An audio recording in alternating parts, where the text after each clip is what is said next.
வணக்கம். ஆகாஷவாணி மாநில செய்திகள் வாசிப்பவர் புனிதராஜ். தலைப்புச் செய்திகள். சரக்கு சேவை வரி சீர்திருத்தங்களால் சர்வதேச உணவு சந்தையில் இந்தியாவின் தரம் உயரும் என்று பிரதமர் திரு நரேந்திர மோடி நம்பிக்கை தெரிவித்துள்ளார்.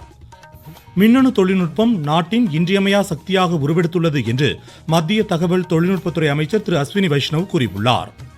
வளர்ச்சியடைந்த பாரதத்தில் மகளிர் மற்றும் இளையோரின் எழுச்சிமிகு பங்களிப்பின் அவசியத்தை நாடாளுமன்ற விவகாரத்துறை அமைச்சர் திரு கிரண் ரிஜிஜு வலியுறுத்தியுள்ளார். தமிழக அரசின் அனைத்து மக்கள் திட்டங்களும் கடைக்கோடி மக்களையும் சென்றடைய வேண்டும் என்பதில் அரசு உறுதியுடன் இருப்பதாக முதலமைச்சர் திரு மு க ஸ்டாலின் தெரிவித்துள்ளார். வேலூர் மாவட்டம் பொன்னையாற்றிலிருந்து தண்ணீர் திறக்கப்பட்டுள்ளதால் கரையோர மக்களுக்கு வெள்ள அபாய எச்சரிக்கை விடுக்கப்பட்டுள்ளது. இனி விரிவான செய்திகள்.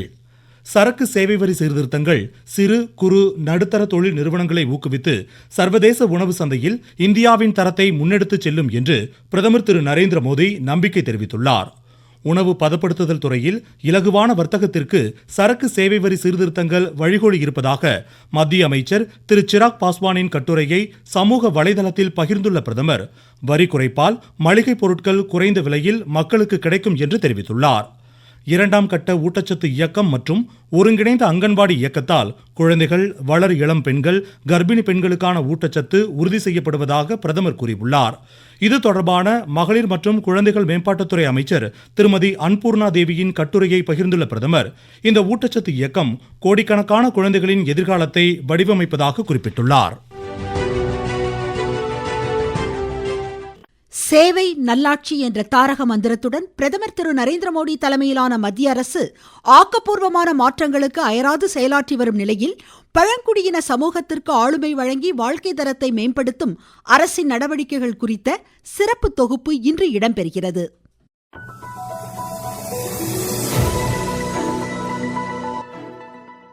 பழங்குடியின மக்கள் தொகையின் எழுச்சிமிகு தாயகமாக இந்தியா திகழும் நிலையில் நாட்டின் ஒட்டுமொத்த மக்கள் தொகையில் 10,45,00,000 பேர் பழங்குடியினர். பிரதமர் திரு நரேந்திர மோடி தலைமையிலான மத்திய அரசு பழங்குடியினர் நலத்திட்டங்களை முனைப்புடன் மேற்கொண்டு வருகிறது.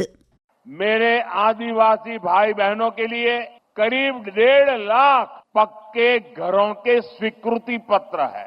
आदिवासी बच्चों का भविष्य संवारने वाले स्कूल है, हॉस्टल है.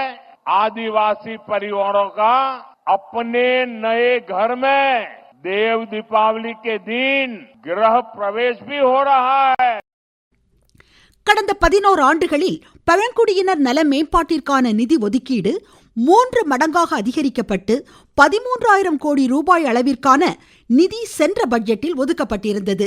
பிரதமரின் பழங்குடியினர் மேம்பாட்டு திட்டம் இச்சமூக மக்கள் மதிப்புடனும் மரியாதையுடனும் வாழ்வதை உறுதி செய்வதோடு இந்த திட்டத்திற்காக 24,000 கோடி ரூபாய் ஒதுக்கப்பட்டிருந்தது. பழங்குடியினருக்கான மத்திய அரசின் திட்டங்களால் பெரிதும் பயனடைவதாக நாமக்கல், திண்டுக்கல் மலைவாழ் பயனாளிகள் தெரிவிக்கின்றனர். என்னுடைய பேர் பி ஜெய்சங்கர். கொல்லிமலை பக்கத்துல மலையாளப்பட்டிங்கிற கிராமத்துல வச்சு வருங்க. இப்ப சென்ட்ரல் கவர்மெண்ட் ஸ்கீம் இப்ப தேன் வளர்ப்பு பயிற்சி கேவிஐசி நிறுவனமா கொடுத்து பயனடைறேங்க. 40 பயனாளிக்கு நாங்க தேன் பயிற்சி கொடுத்துங்க. அவங்களுக்கு ஒரு நபருக்கு 10 பெட்டிங்கிற மாதிரி நம்ம 22,000 மதிப்புள்ள பொருள் சென்ட்ரல் கவர்மெண்ட் இருந்து கொடுத்துருக்காங்க. அதன் மூலியமா 40 பயனாளிகள் பயனடைறாங்க. என் பேர் பெருமாள். இதுக்கு முதல் நாங்கள் கூரையை பிள்ளை பிடிங்கி நாங்கள் ஒரு குடிச்சா மேய்ஞ்சி நாங்கள் வனாந்திரத்தில் வாழ்ந்துக்கிட்டு இருந்தோம். எங்களுக்கு இந்த கார வீடெல்லாம் இதுக்கு முதல் கிடையாது. மழை பெஞ்சா ஒழுகும், சகதிக்கிளை இருப்பான், கொசுகு வரும், பாம்பு வரும், வள்ளி வரும், எல்லாமே வந்துக்கிட்டு இருந்துச்சு. இப்போ ஐயா திட்டத்தில் எங்களுக்கு ஒரு கார வீடு கட்டி கொடுக்குறாங்கன்னா எங்களுக்கு ரொம்ப பெருமையாக இருக்குது. பிரதமரின் பழங்குடியினர் சமூக மேம்பாட்டு திட்டம் மூலம் 63,000 கிராமங்களில் கட்டமைப்பு, சுகாதாரம், கல்வி, வாழ்வாதாரம் வெற்றிகரமாக முன்னெடுத்துச் செல்லப்படுகிறது. நம் நாட்டின் மின்னணு தொழில்நுட்பம் மாபெரும் சக்தியாக உருவெடுத்துள்ளது என்று மத்திய மின்னணு தகவல் தொழில்நுட்பத்துறை அமைச்சர் திரு அஸ்வினி வைஷ்ணவ் தெரிவித்துள்ளார். பிரதமரின் கோட்பாடான அனைவரையும் உள்ளடக்கிய வளர்ச்சியை நவீன தொழில்நுட்ப மாற்றங்கள் முன்னெடுத்துச் செல்வதாக நாளேட்டில் அமைச்சர் குறிப்பிட்டுள்ளார். வளர்ச்சியடைந்த தேசமாக நம் நாடு முன்னேற மகளிர் மற்றும் இளையோரின் எழுச்சிமிகு பங்களிப்பின் அவசியத்தை நாடாளுமன்ற விவகாரத்துறை அமைச்சர் திரு கிரண் ரிஜிஜு வலியுறுத்தியுள்ளார். புதுடில்லியில் இன்று நிகழ்ச்சி ஒன்றில் பேசிய அவர், மகளிர் சார்ந்த வளர்ச்சியே மத்திய அரசின் உயர் முன்னுரிமை என்று குறிப்பிட்டார். வேளாண் உபகரணங்களுக்கான சரக்கு சேவை வரி குறைப்பின் பயன்கள் விவசாயிகளை சென்றடைவதன் அவசியத்தை மத்திய வேளாண் அமைச்சர் திரு சிவராஜ் சிங் சௌஹான் வலியுறுத்தியுள்ளார். புதுடில்லியில் சரக்கு சேவை வரி தொடர்பான ஆலோசனைக் கூட்டத்தில் உரையாற்றிய அவர் டிராக்டர் மற்றும் பல்வேறு இயந்திரங்கள் மீதான வரி குறைப்பால் வேளாண் பொருட்களின் விலை குறையும் என்றும் சுட்டிக்காட்டினார். சரக்கு சேவை வரி சீர்திருத்தங்கள் வரும் திங்கட்கிழமை நடைமுறைக்கு வரும் நிலையில் நாட்டு மக்களுக்கு நிவாரணம் அளிக்கும் வகையில் மோட்டார் வாகனம் மற்றும் அதன் உதிரி பாகங்களின் வரி பெருமளவு குறைகிறது. இந்நடவடிக்கைகளால் நடுத்தர பிரிவினர் பெரிதும் பயனடைவார்கள் என்று நாகை, வேலூர் மாவட்டங்களைச் சேர்ந்த பயனாளிகள் தெரிவிக்கையில், நான் பிரியங்கா நாகப்பட்டினத்திலிருந்து பேசுகிறேன். நடுத்தர குடும்ப வர்க்கத்தை சேர்ந்தவங்க தான். Central government GST amount 2 wheelers and then 4 wheelers ஆட்டோமொபைல்ஸ்க்கு எல்லாத்துக்குமே ரொம்ப அமௌண்ட் ரெடியூஸ் பண்ணியிருக்காங்க. இந்த டைம் அதை ரெடியூஸ் பண்ணியிருக்கிறதுனால எங்களோட கனவுகளை அச்சீவ் பண்ணிக்க முடியுது. இந்த அமௌண்ட்டை ரெடியூஸ் பண்ணி கொடுத்த சென்ட்ரல் கவர்மெண்ட்டுக்கும் பிரைம் மினிஸ்டர் மோடிஜிக்கும் மனமார்ந்த நன்றியை தெரிவிச்சுக்கிறேன். வேலூர்லேருந்து செந்தில்குமார். இருசக்கர வாகனங்கள், உதிரி பாகங்களை பொறுத்தவரை இந்த விலை குறைப்புன்றது சாமானிய மனிதன், ஏழை மனிதன் வரைக்கும் மிகப்பெரிய அளவில் பயனுள்ளதாக இருக்கும். தீபாவளி பரிசாக அறிவித்த நம்முடைய பாரத பிரதமர் நரேந்திர மோடி அவர்களுக்கும் மத்திய நிதியமைச்சர் திருமதி நிர்மலா சீதாராமன் அவர்களுக்கும் மனமார்ந்த நன்றியை இந்த மோட்டார் வாகன உதிரி பாகங்கள் விற்பனையாளர்களின் சார்பாக தெரிவித்துக் கொள்கிறேன். நீங்கள் கேட்டுக்கொண்டிருப்பது ஆகாஷவாணியின் மாநில செய்தி அறிக்கை. நாட்டு மக்களுக்கான வரலாற்று சிறப்புமிக்க மோடி அரசின் தீபாவளி பரிசு சரக்கு மற்றும் சேவை வரி குறைப்பு. மருத்துவம் மற்றும் ஆயுள் காப்பீட்டிற்கான வரி முழுமையாக ரத்து.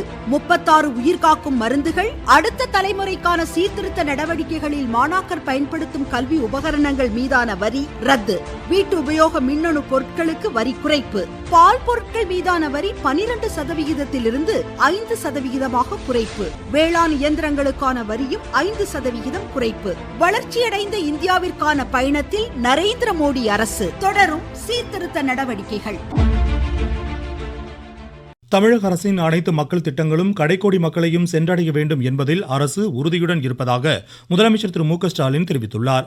சென்னை தலைமைச் செயலகத்தில் மாநில அளவிலான வளர்ச்சி ஒருங்கிணைப்பு கண்காணிப்பு குழு கூட்டத்தில் இன்று பேசிய அவர் மக்களுக்கு தேவையான அடிப்படை உள்கட்டமைப்பு வசதிகள் ஏற்படுத்தி தரப்படுவதாக தெரிவித்தார்.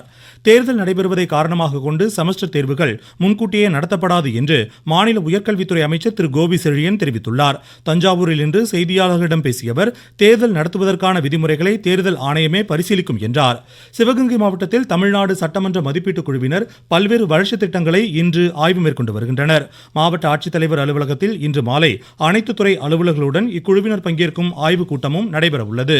வேலூர் மாவட்டம் பொன்னையாற்றில் வெள்ளப்பெருக்கு காரணமாக 1800 கனஅடி தண்ணீர் திறக்கப்பட்டுள்ளது.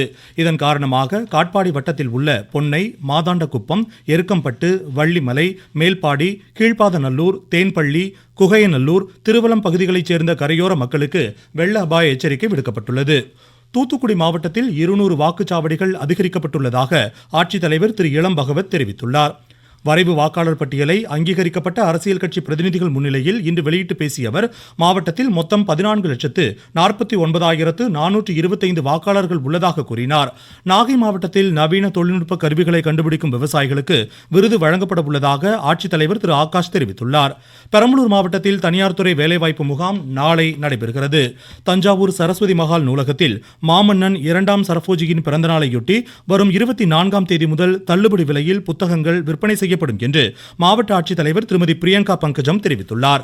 தமிழ்நாட்டில் மதுக்கடைகள் மூலம் காலி மதுபாட்டில் திரும்ப பெறும் திட்டம் கட்டாயம் செயல்படுத்தப்படும் என்று மாநில மதுவிலக்கு ஆயத்தீர்வைத்துறை அமைச்சர் திரு முத்துசாமி தெரிவித்துள்ளார். ஈரோட்டில் இன்று செய்தியாளர்களிடம் பேசிய அவர் காலி பாட்டிலை சேகரிக்கும் வகையில் வைப்புத் தொகையாக பெறப்படும் 10 ரூபாய் திருப்பி வழங்கப்படும் என்றார். அபுதாபியில் ஆசிய கோப்பை 2020 கிரிக்கெட் போட்டியின் கடைசி லீக் ஆட்டத்தில் குரூப் ஏ பிரிவில் இந்தியா இன்று இரவு ஓமனை எதிர்கொள்கிறது. சூப்பர் 4 சுற்றுகள் நாளை தொடங்குகின்றன. இறுதிப் போட்டி வரும் 28ஆம் தேதி நடைபெற உள்ளது. மீண்டும் தலைப்புச் செய்திகள்.